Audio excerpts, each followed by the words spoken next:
Hello everyone, welcome back to my YouTube channel GS by Priyanka, जहां पर मैं आपको पढ़ाती हूं जीएस, वो भी सिंपल लैंग्वेज में।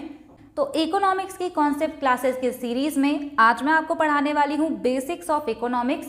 यहाँ पे हम इकोनॉमिक्स की कुछ बेसिक बातें करेंगे। मैं आपको बताऊंगी कि माइक्रो इकोनॉमिक्स क्या होता है, मैक्रो इकोनॉमिक्स क्या होता है।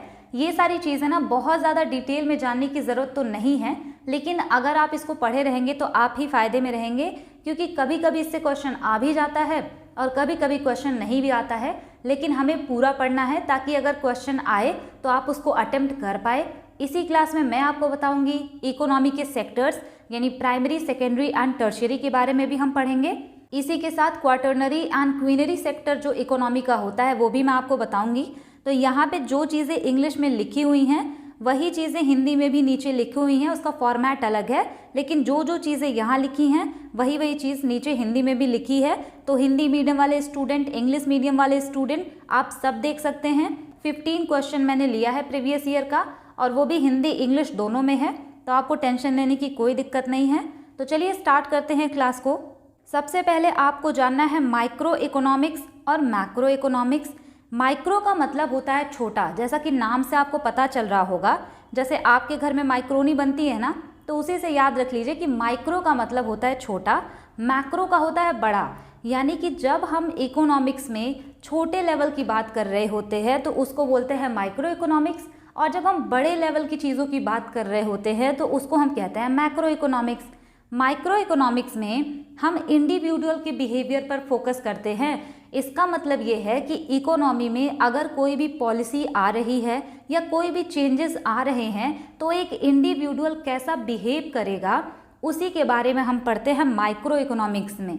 मैक्रो इकोनॉमिक्स में हम बड़े लेवल की चीज़ों की बात करते हैं, जैसे कि अगर हम बात करें अनएम्प्लॉयमेंट के बारे में, यानी बेरोजगारी के बारे में, तो यहाँ पे बेरोजगारी एक ऐसी चीज़ है जिसके बारे में केवल एक ही इंसान नहीं सोचेगा, उसके बारे में पूरा देश सोचता है, और तभी तो हम कहते हैं ना कि अनएम्प्लॉयमेंट बहुत ज़्यादा है। अगर हम बात करें इन्फ्लेशन की, यानी महंगाई, अगर इकोनॉमी में महंगाई बढ़ती है तो हम उसको एक इंडिविजुअल के नज़रिए से नहीं, बल्कि पूरे देश पे क्या फ़र्क पड़ेगा, पूरे कंट्री कैसे बिहेव करेगी उस टाइम पे, हम ये देखते हैं। इसी वजह से इसको हम रखते हैं मैक्रो इकोनॉमिक्स में। यहाँ पे माइक्रो इकोनॉमिक्स के डेफिनेशन में मैंने लिखा है, studies behaviour of individual economic agents like individual producer, individual customer. यानी कि एक प्रोड्यूसर, एक कस्टमर या फिर एक फैमिली कैसा बिहेव करेगी इकोनॉमी में जो चेंजेस हो रहे हैं उसके प्रति, उसको हम पढ़ते हैं माइक्रो इकोनॉमिक्स में। माइक्रो इकोनॉमिक्स के फादर यानी कि माइक्रो इकोनॉमिक्स के जनक कहे जाते हैं एडम स्मिथ, और इनकी एक बुक है ना, वेल्थ ऑफ नेशन, ये बहुत ज़्यादा इंपॉर्टेंट है, हर बार ये एग्जाम में पूछा जाता है। नेक्स्ट यहाँ पे है macro economics. It focuses on the overall economy like inflation, unemployment, GDP, national income, तो ये इन सब चीज़ों पे फोकस करता है। अगर आपसे कहे कि मैक्रो इकोनॉमिक्स के फादर यानी जनक किसको कहा जाता है, तो जेएम कीन्स को कहा जाता है, जॉन मेनार्ड कीन्स, और ये इंग्लैंड से संबंधित हैं। ये क्वेश्चन भी सीजीएल में पूछा हुआ है, अभी हम करेंगे जब पीवाईक्यू, तब आप वहाँ पे देखिएगा। नेक्स्ट यहाँ पे है टाइप्स ऑफ इकोनॉमी, आपको पढ़ना है कि इकोनॉमी कितने तरीके की हो सकती है, यानी किसी भी कंट्री की अर्थव्यवस्था कितने तरीके की हो सकती है। तो पहला तो हो सकता है कैपिटलिस्ट इकोनॉमी हो, दूसरा हो सकता है सोशलिस्ट इकोनॉमी हो, तीसरा हो सकता है मिक्स्ड इकोनॉमी हो। कैपिटलिस्ट इकोनॉमी का मतलब होता है पूंजीवाद, सोशलिस्ट इकोनॉमी का मतलब होता है साम्यवाद, एंड मिक्स्ड इकोनॉमी का मतलब होता है मिश्रित अर्थव्यवस्था। तो यहाँ पे एक एग्जाम्पल है अमेरिका का। अमेरिका में जो है कैपिटलिस्ट इकोनॉमी है। जो चीज़ें मैंने आपको बोला है वो चीज़ें यहाँ पर हिंदी में लिखी हुई हैं, तो पहले हम इसको पढ़ते हैं, फिर आप हिंदी वाला देखिएगा। तो यहाँ पे जो हमारा कैपिटलिस्ट इकोनॉमी है, सोशलिस्ट इकोनॉमी है एंड मिक्स्ड इकोनॉमी है, इसका मैंने एक एक एग्जाम्पल लिया है। यूएसए जो है ना, वो कैपिटलिस्ट इकोनॉमी का एग्जाम्पल है, रशिया सोशलिस्ट इकोनॉमी का एग्जाम्पल है, और इंडिया यानी हमारा प्यारा भारत जो है वो मिश्रित अर्थव्यवस्था का उदाहरण है। अब यहाँ पे आपने कंट्री को जान लिया ना, तो आपको समझना आसान हो जाएगा। अब यहाँ पे देखिए, यूएसए से देख के आपको क्या समझ में आता है कि ये कैपिटलिस्ट इकोनॉमी क्यों है, क्योंकि यहाँ के जितने भी आप बड़ी बड़ी कंपनीज वगैरह देखेंगे वहाँ पे प्राइवेट ओनरशिप होता है, यानी कि सारा कंट्रोल लगभग प्राइवेट प्लेयर्स के हाथ में होता है। अगर हम बात करें सोशलिस्ट इकोनॉमी में ओनरशिप किसके हाथ में होता है, तो पूरा का पूरा पब्लिक ओनरशिप होता है, यानी कि पूरा कंट्रोल गवर्नमेंट के हाथ में होता है।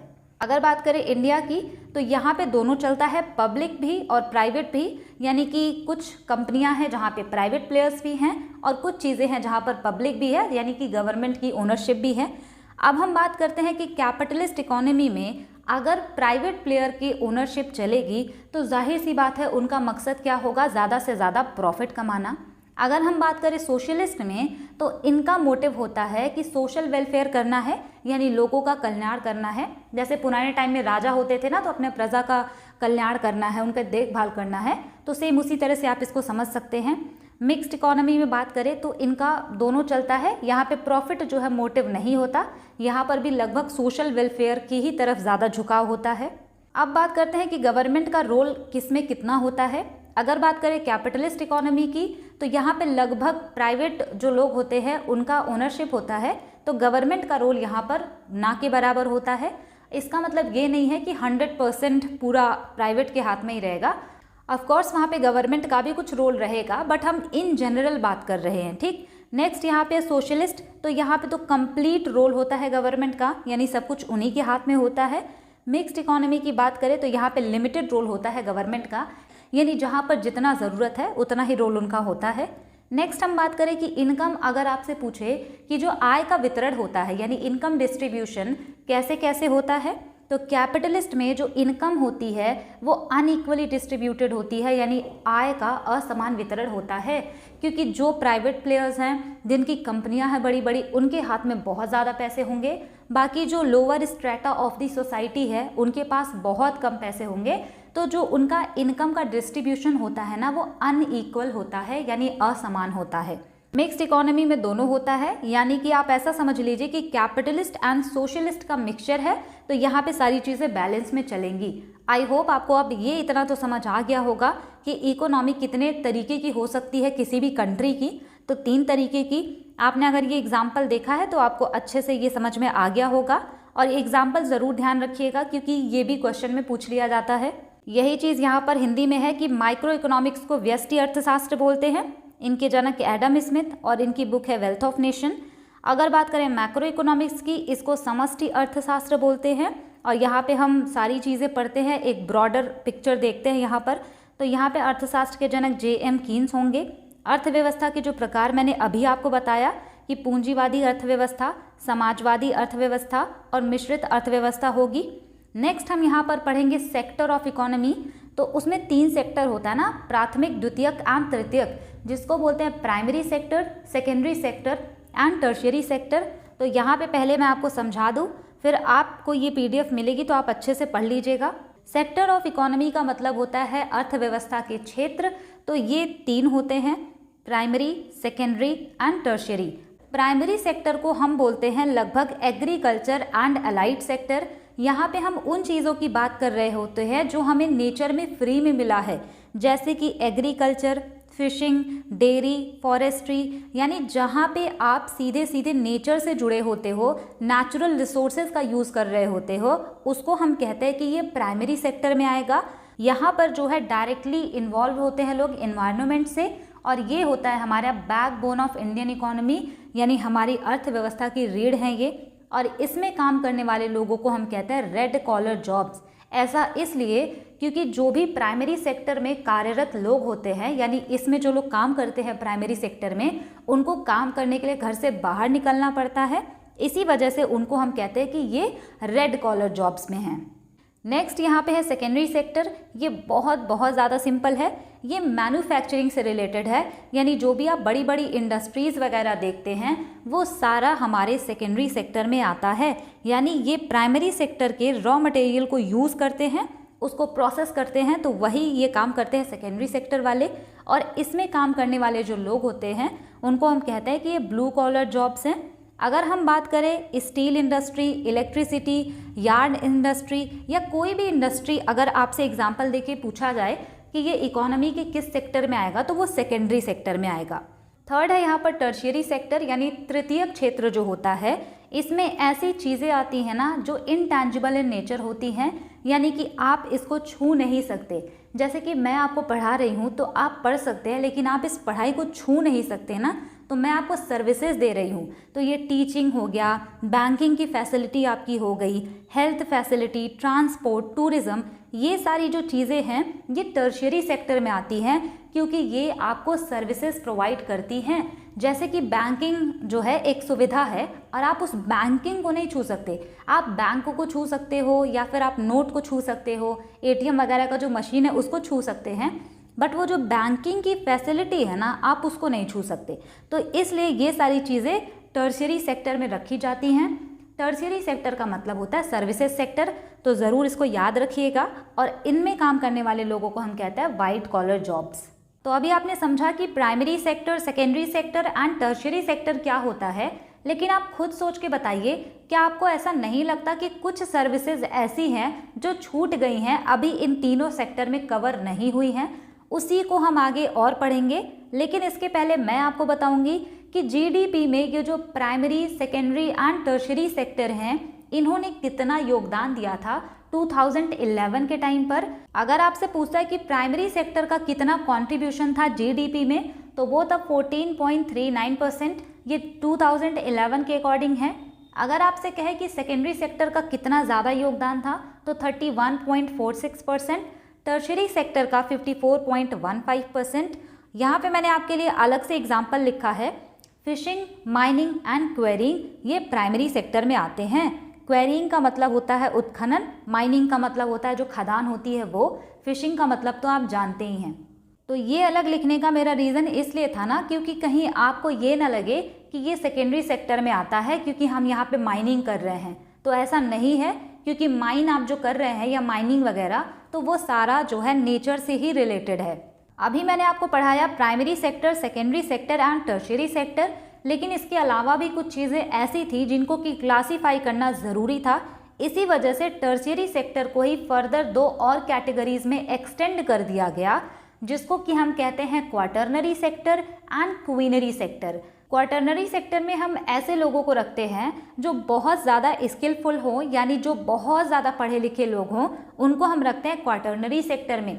जैसे कि आपके चार्टर्ड अकाउंटेंट हो गए, सॉफ्टवेयर इंजीनियर हो गए, और जो भी जिनके पास थोड़ी स्पेशल एक तरह से आप कह लीजिए नॉलेज है, स्किल है, उनको हम रखेंगे क्वाटरनरी सेक्टर में। इसके बाद भी एक और कैटेगरी आती है क्वीनरी सेक्टर। इसमें हम उन लोगों को रखते हैं जो पॉलिसी मेकर्स होते हैं और वो सबसे टॉप पे बैठे होते हैं। जैसे कि आप मान लीजिए कि गूगल है, तो उसमें जो टॉप पोजीशन होगी सुंदर पिचई की, या जो उनको सीईओ हैं, तो ये लोग पॉलिसी बनाते हैं। यानी जो कोई भी पॉलिसी बनाए, लॉ एंड ऑर्डर बनाए, नए नए आइडियाज़ लेकर के आए, तो उनको हम कहते हैं कि ये क्वीनरी सेक्टर में रहेंगे। तो इसमें काम करने वाले लोगों को हम कहते हैं कि ये गोल्ड कॉलर जॉब्स है। सिंपली आप याद रखिएगा कि क्वीनरी सेक्टर में वो लोग आते हैं जो पॉलिसी मेकर्स होते हैं, जो नए नए चेंजेस करते हैं, उनको हम रखते हैं क्वीनरी सेक्टर में। यहाँ पर आपका बेसिक्स ऑफ इकोनॉमिक्स खत्म होता है। इसके बाद आपको करना है PYQs यानी प्रीवियस ईयर क्वेश्चन, ताकि आप अपने आप को टेस्ट कर सके कि आपने कितना सीखा। पहला क्वेश्चन है यहाँ पर, विच of the following is not a part of the infrastructure sector. यहाँ पर कह रहा है कि निम्नलिखित में से कौन सा इंफ्रास्ट्रक्चर सेक्टर का पार्ट नहीं है। तो राइट आंसर हो जाएगा ऑप्शन ए, एग्रीकल्चर जो है वो इंफ्रास्ट्रक्चर का पार्ट नहीं है। बाकी डैम, हाईवे या पावर जनरेशन जो हम लगाते हैं इलेक्ट्रिसिटी वगैरह के लिए, तो वो सारा इंफ्रास्ट्रक्चर सेक्टर का पार्ट है। Question number 2, the shares of public sector and the private sector in the production of steel during 1990 to 91 were dash respectively। यहाँ पर आपसे क्वेश्चन पूछा है कि 1990 से 91 के टाइम में जो पब्लिक सेक्टर का शेयर है स्टील प्रोडक्शन में वो कितना था। इसका मतलब यह है कि पब्लिक सेक्टर उस टाइम पे कितना स्टील प्रोडक्शन कर रही थी। तो राइट आंसर यहाँ पे हो जाएगा ऑप्शन बी, 46% एंड 54%। ये स्टेनो में पूछा गया था क्वेश्चन, बहुत ज़्यादा पुराना ये क्वेश्चन है, लेकिन ये सारी जो चीज़ें होती हैं ना, हमें लगता है कि ये कहाँ से पूछ लिया गया। ये सारी NCERTs में लिखी होती हैं, मतलब इकोनॉमिक्स की NCERT आप पढ़ेंगे ना, तो ये सारी लाइनें वहाँ पे लिखी होती हैं, वहीं से ये उठा के सारे क्वेश्चन पूछते हैं। Question number 3, which of the following is not an example of manufacturing activity. यहाँ पर आपसे कह रहा है कि मैन्युफैक्चरिंग एक्टिविटी का एग्जाम्पल नहीं है। नॉट को भी आप ध्यान से पढ़ा करिए, क्योंकि एग्जाम में ना ये दिखता नहीं है एग्जाम प्रेशर की वजह से। तो यहाँ पर आपसे पूछा है कि मैन्युफैक्चरिंग का पार्ट नहीं है, इसका मतलब कि सेकेंडरी सेक्टर का पार्ट नहीं है। पहला वाला ऑप्शन है पेपर मेड फ्रॉम वुड, तो ये तो इंडस्ट्री में ही बनेगा, तो ये तो ऑप्शन हो नहीं सकता। नेक्स्ट है यहाँ पर mutual fund products made by combining debt and equity fund, तो ऑप्शन बी ही राइट आंसर होगा। इसमें म्यूचुअल फंड वगैरह की बातें कर रहा है ना, तो ये टर्शियरी सेक्टर में आता है, यानी ये सर्विसेज सेक्टर में आता है, तो ये मैन्युफैक्चरिंग का पार्ट नहीं है। उसके अलावा अगर हम बात करें यार्न मेड फ्रॉम कॉटन, तो ये भी इंडस्ट्री में ही बनेगा। शुगर केन से शुगर बनेगा, तो वो भी इंडस्ट्री में ही बनेगा, यानी मैन्युफैक्चरिंग से रिलेटेड है, तो ऑप्शन बी यहाँ पे सबसे मोस्ट अप्रोप्रिएट आंसर होगा। Question number 4, what was the percentage of women working in the primary sector of India as of 2011-12? 2011-12 के अनुसार कितनी प्रतिशत वुमेन वर्किंग फोर्स जो है वो प्राथमिक क्षेत्र में लगी हुई थी? तो राइट आंसर यहाँ पे हो जाएगा आपका ऑप्शन बी, 63.8% विमेन जो थी वो थी प्राइमरी सेक्टर में। यहाँ से आप एक चीज़ और याद रख सकते हैं कि लेबर फोर्स पार्टिसिपेशन रेट कितना था 2011 के अनुसार, क्योंकि ये ना एग्जाम में पूछा हुआ क्वेश्चन है। लेबर फोर्स पार्टिसिपेशन रेट का मतलब होता है वर्किंग पॉपुलेशन का वो हिस्सा जो कि एम्प्लॉयमेंट में लगा हुआ है, तो वो होता है एज ग्रुप 16 से लेके 64 तक। तो मेल यहाँ पे थे लगभग 53.26%। अगर आपसे पूछे कि फीमेल्स कितनी थी, तो फीमेल थी 25.5%। तो ये आप याद रखिएगा, बहुत सारे एग्जाम में पूछा हुआ क्वेश्चन है। Question number 5, which of these is a component of the tertiary sector of an economy? यहाँ पर आपसे कह रहा है कि टर्शियरी सेक्टर में कौन सा आएगा, तो यहाँ पे माइनिंग एंड क्वेरिंग इसी वजह से मैंने लिख दिया था ताकि आपको कन्फ्यूज़न ना हो। तो राइट आंसर यहाँ पे हो जाएगा ऑप्शन डी, ये है टर्शियरी सेक्टर यानी होटल्स एंड रेस्टोरेंट। CHSL का क्वेश्चन है ये, तो आप देख सकते हैं कि पूछा हुआ है, CGL में भी पूछा है। क्वेश्चन नंबर 6 है, which of the following can be considered as a part of parallel economy?